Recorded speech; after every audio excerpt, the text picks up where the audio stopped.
Fear is the number one driver of engagement. I always lead with I saw, I read, and I follow up where I saw, I read this from. Over and over again, so you can feel good about what you already believe. This might be questionable information, and I don't know if it's true. Your brain is only accepting information coming from an algorithm that already knows what you want to see. After 5 minutes, you're just like, I don't feel good. If you're around it enough, it'll slowly affect you. That's how I see social media.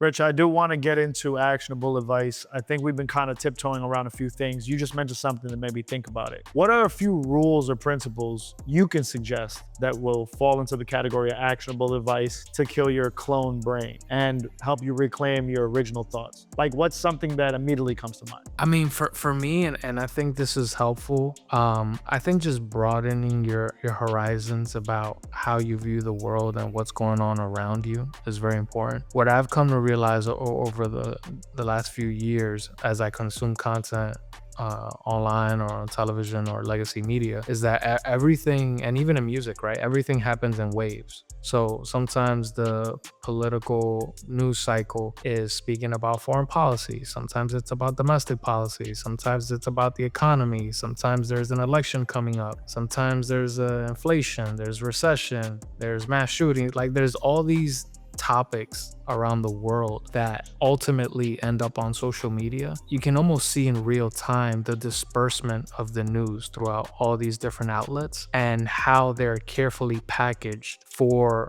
their audience. So one of the things that I'll do, and I think is pretty interesting, is like I'll see an article on CNN and I'll see the title, and I'll copy that title and I'll paste it on Google, and I'll see the title of a different publication, exact same information, but the title's completely different, leaning more towards one side or the other. And I'm like, man, this is a perfect example.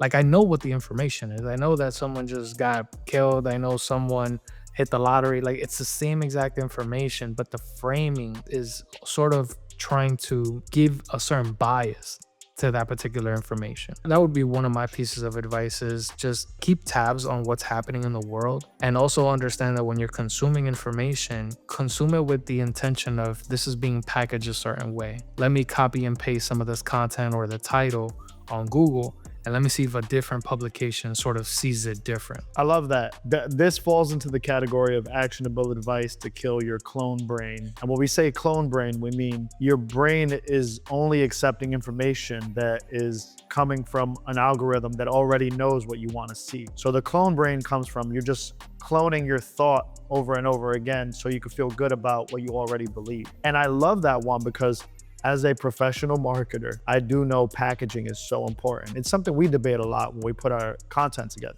And I'm so in that matrix that even you push back on me sometimes, where you're like, yo, Jess, we've gone too far into the direction of inauthenticity. Let's just try to be somewhere that's closer to that middle. But it's unfortunate that we are fighting the fight of the algorithm, that we know if you sit in that middle, you're not gonna end up in anyone's feed. So that's even something that we struggle with. And I think, again, just to be honest and transparent with our community, that's why Failures Podcast is about context. We're not just giving you the why, we're giving you the context behind the why. And I thought that was a great point you brought up, Rich. If you can't debate the other side, or if you can't research the other side to this belief that you have, then you are in a silo. Is that what you were saying? Yeah, and I think it's more of just identifying how things are packaged, right? Like when I think about Failures Podcast, we've oftentimes debate on go-to-market strategies, and we're just like, damn, there's a lot of people doing self-help content out there. Like, how are we any different?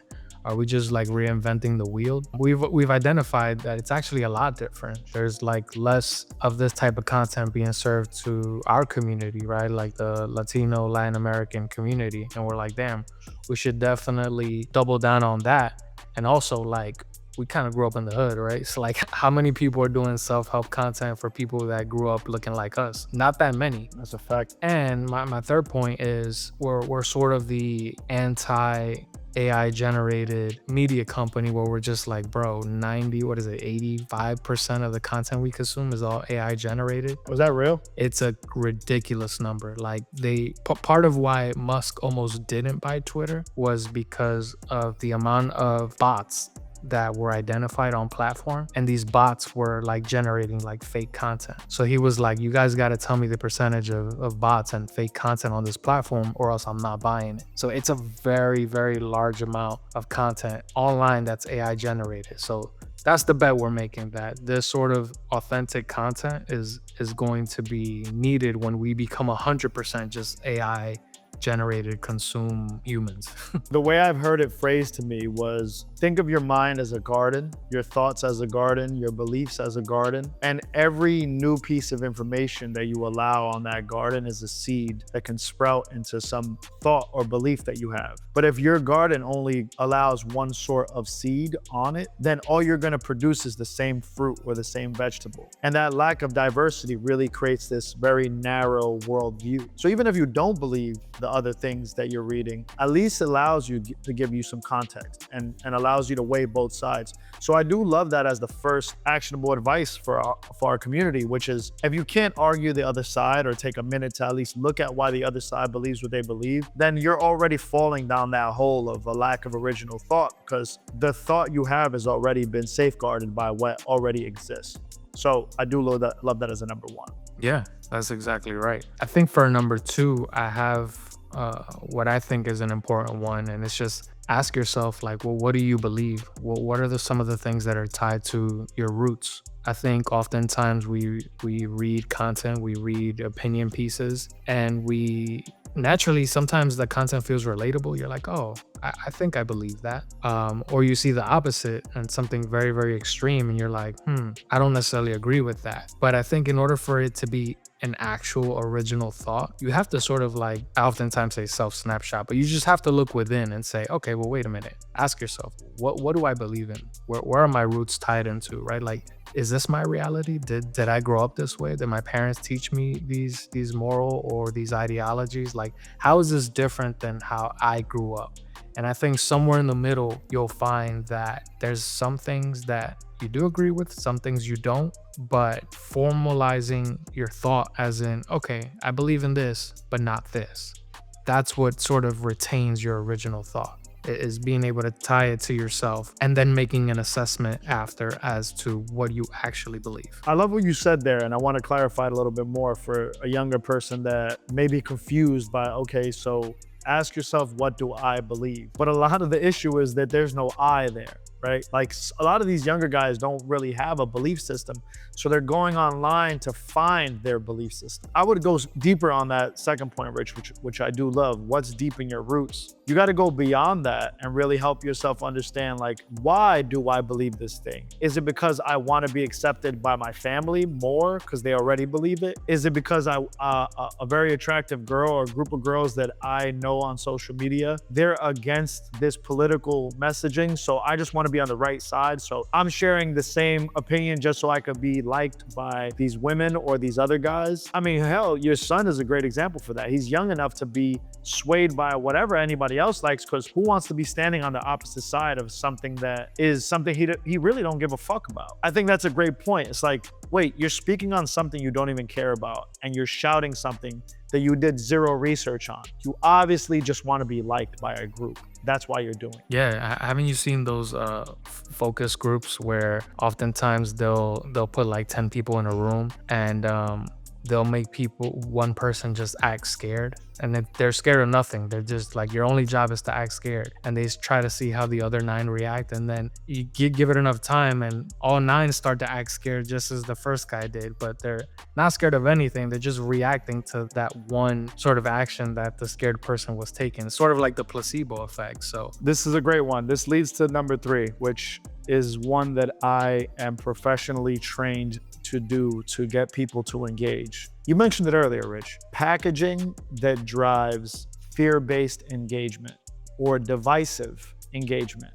Meaning, pay attention to the words being used or the boogeyman being pointed out in content. Fear is the number one driver of engagement. If you pay attention to the news, I'm talking about the TV news, and you ever wonder to yourself, why is my grandmother or my mother or my father fucking glued to this one station all day? Because somewhere in their monkey brain, they know that if they stop paying attention to a TV screen that says, breaking, warning, in 10 minutes, and 22 seconds, President Trump will announce a big announcement. It's very vague, it's very big, it's very bold. They use fear-based language. Urgent. Urgent, yeah.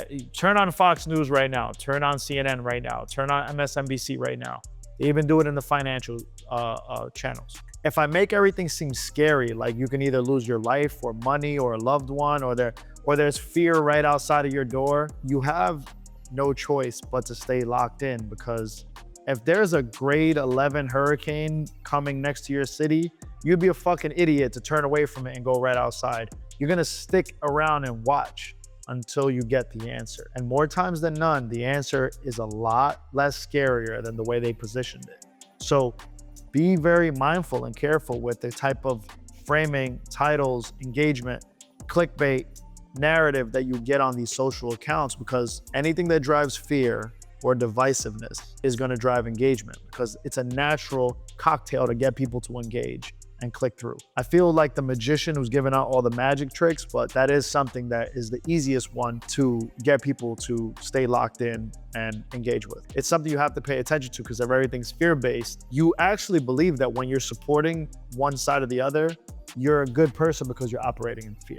But I mean, one of the scary things is when you do sort of invoke that emotion out of people when you're being marketed to, and that emotion becomes extreme and it becomes anger and rage. Like, bro, that's the scary part, because you don't know what people are capable of when they absolutely are outraged by a particular topic or incident. I feel like we need to unpack that a little bit more, because that's sort of what we're trying to help prevent. It's just like, I know you hate this word, but it's almost like you have to be stoic as you're like consuming news content, right?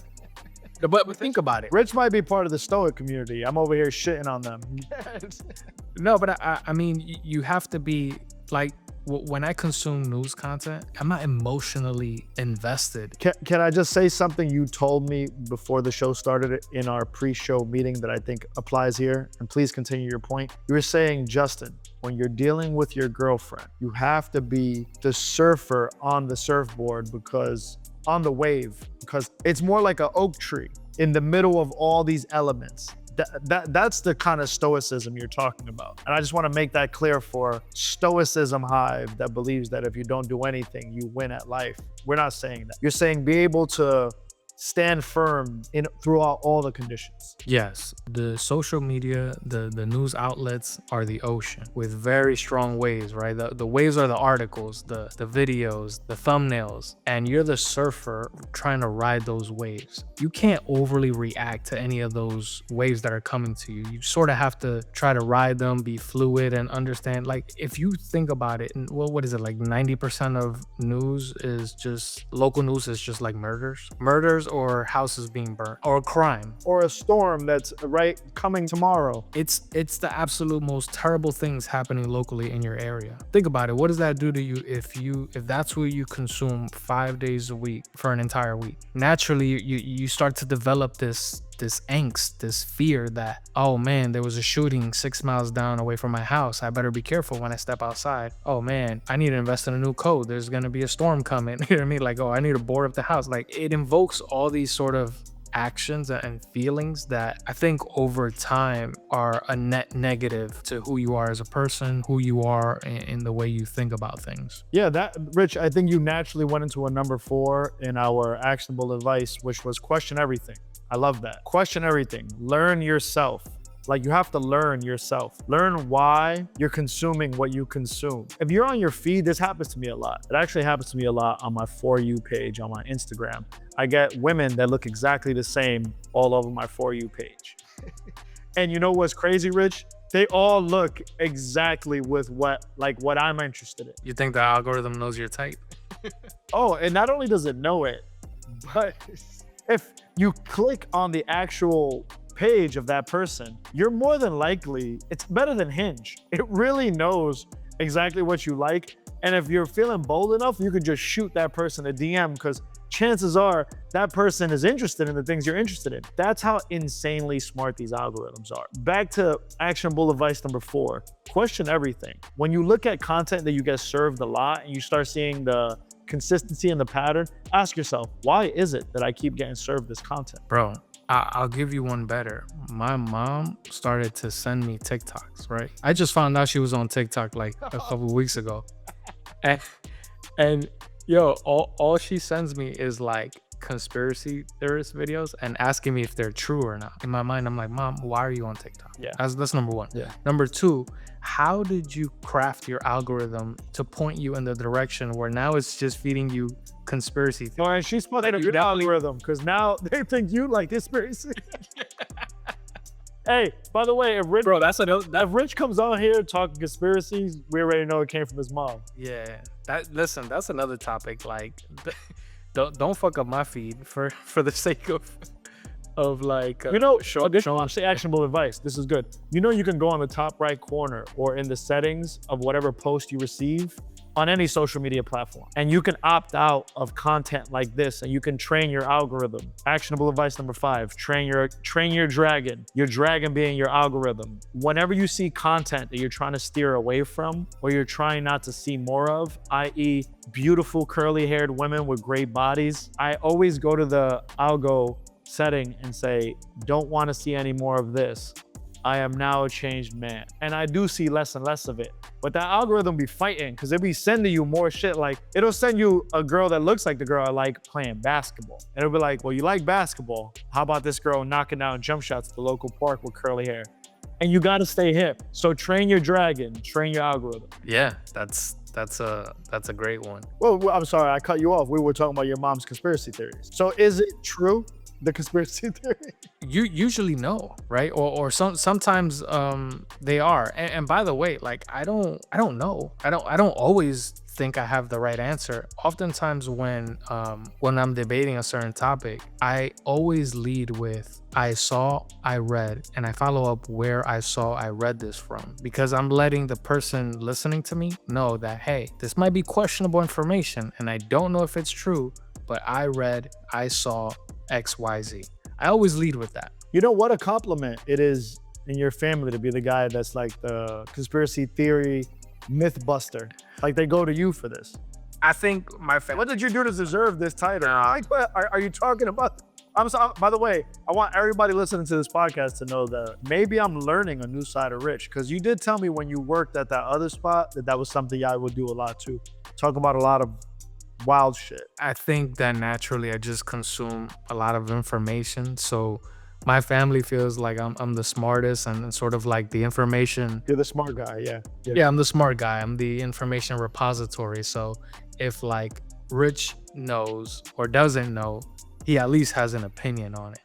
So let me send them this. Like the time when I was living with my father, my biological father, and I fixed the internet by plugging the Ethernet cable back into the modem. From that day forward, I think I was like 13, he called me the internet guy. I'm still the internet guy to him.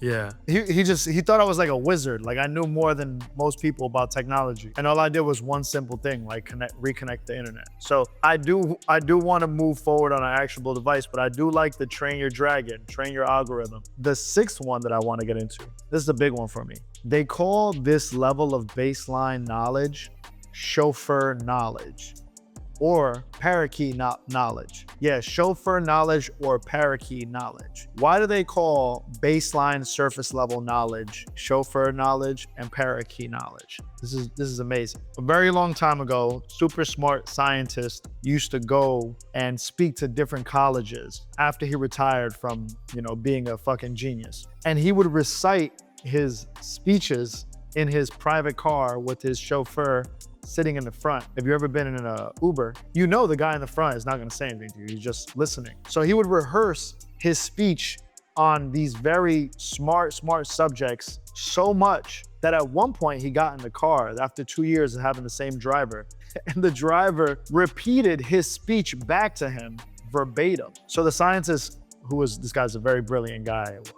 When we do the research, we'll put his name in the edit because I don't remember it. He did one of his final speeches at I think it was like his alma mater, like the college he went to. And he had the chauffeur present the speech as himself, like as him. And he did it so well that everybody at the end came up to him and was like asking him questions. And as a joke, the chauffeur would redirect the questions to the scientist and go, That question is so like beneath me, such an amateur question, that I'll have my chauffeur, who is the original scientist, answer them. So he would do this Q&A with his chauffeur as the host, as the presenter, and the real scientist who played the chauffeur would respond to all the Q&A. And it would fuck people up, but basically the takeaway was this phrase, which is called chauffeur level knowledge, which means you only consume enough information and you only read the headline enough times that you're able to have a conversation with somebody at like a friend's link up for dinner, or getting drinks with your friend, or going to a game with your friend, and they only know enough information to repeat exactly the same information that they read in the headline. But you have to be aware of chauffeur level knowledge, because once you ask enough questions, their whole fucking theory breaks down. And because this is actionable advice for yourself, in Failures Podcast, we want to practice accountability. Make sure you don't have chauffeur level knowledge that only makes you look smart on surface because all you do is read headlines. And be sure that you really understand what you're supporting, even more than supporting, what you're standing behind and you're posting on socials and you're advocating for. If you have chauffeur level knowledge, you probably shouldn't be beating your chest about these subjects because you only know a little bit. And you're probably doing it for status. You want to be liked by people online, or you're doing it because you want to be on the right side of history. You don't want to be a bad person for going against the tribe. That is my number 6. Be careful with having chauffeur level knowledge. Damn, I like that. My number 7 is super simple, super practical. And I'm curious to know if you do this, but I oftentimes, at least once a week, I go on a sort of a content fast where I don't go on social media. I just live. You know what I mean? Like I'll shoot people text messages. I'll focus on work. I'll double down on like everything that's near and dear around me, but I won't go on IG. I won't go on TikTok. I won't go on YouTube. I'm sort of like staying grounded, living in the present, focusing on what's around me. And I call it the content fast. It's like I'm not consuming anything new. I don't have an opinion about anything. I'm just kind of like baseline stripping away any sort of external forces entering my brain. So yeah, I'm curious to know if you do that and how you go about that. Yes, I do it. And it's, I hate admitting it because I have like 20 things I do in my profession that I think gives me an advantage, and I will never share them on this platform because it's what pays my bills, but that's one of the 20, Rich. It's that I've learned so much about, it's almost like someone that works at a fast food restaurant and you know that the fast food is good for you. It's like any food. If you eat it at a controlled level,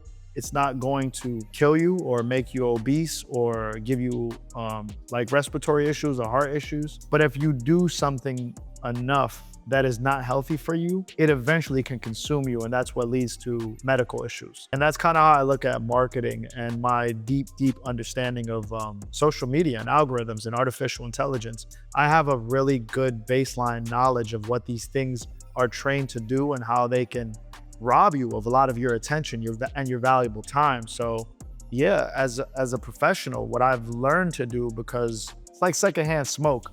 If you're around it enough, it'll slowly affect you, even though you don't smoke. That's how I see social media.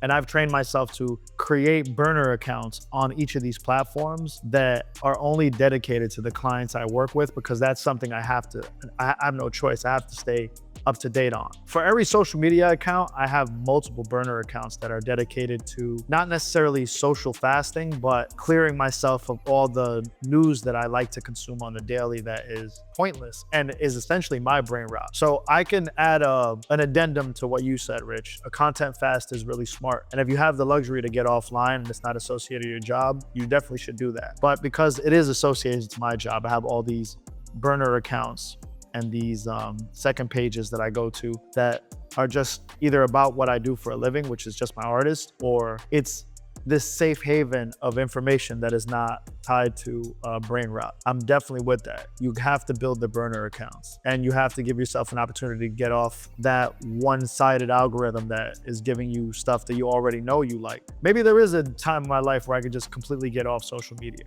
I don't know if that will happen anytime soon, but yeah. Where did that come from, by the way? When did you have that idea? Man, like when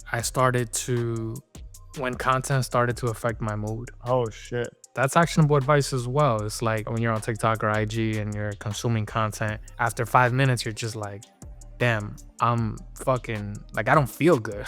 Like I just saw, It's like fast food. It's unhealthy. Too much of it is unhealthy. like we saw Charlie Kirk get murdered. We saw innocent girl, a Ukrainian girl at a subway get stabbed.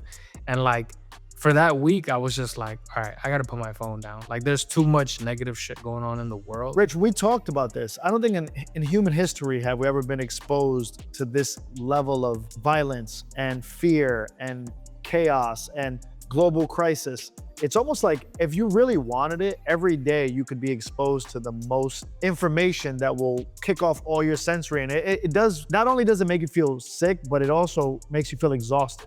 Is that what you're trying to say? These are not new things. It's just with the explosion of social media, we just have access to everything that's going on everywhere 24/7. Everything is being recorded, everything is being uploaded. And it's insane, bro. Like if you don't find a way to sort of content fast and you allow this content to consume you and affect your mood, chances are like that's what ends up turning into rage, extremism, etc. So I'm very well aware that when I'm on social media, like I'm consuming fast food.